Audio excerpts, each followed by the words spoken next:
বিশ্ববাজারে চালের দাম বেশি হলেও দেশে উৎপাদন ভালো হওয়ায় দাম নিয়ন্ত্রণে থাকবে বলে জানিয়েছেন বাণিজ্য প্রতিমন্ত্রী আহসানুল ইসলাম টিটু।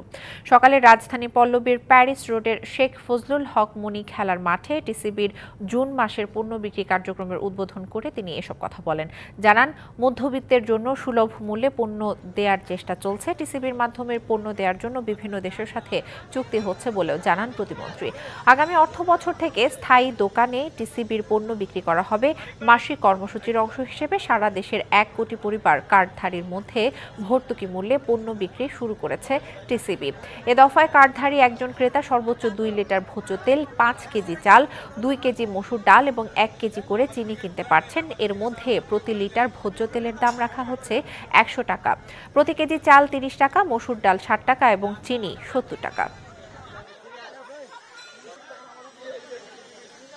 আন্তর্জাতিকভাবে এই নিত্য প্রয়োজনীয় জিনিসের সাপ্লাই চেনে অনেক ইন্টারাপশন হয়, বিশেষ করে জাহাজের ভাড়া অনেক বেড়ে গেছে, যার ফলে কিন্তু পরিবহন খরচা বাড়াতে আমাদের নিত্য প্রয়োজনীয় জিনিসের দামের উপরেও একটা চাপ আছে। তো আল্লাহর অশেষ রহমত, এবারও আমাদের খুব ভালো ধানের ফলন হয়েছে। ইনশাআল্লাহ চালের মূল্যটাও আমরা একটা নিয়ন্ত্রণের মধ্যে রাখতে পারবো। নগদে 500 টাকা বা তার বেশি পেমেন্টে পেতে পারেন ঢাকায় জমিসহ 20 কোটি টাকার পুরস্কার।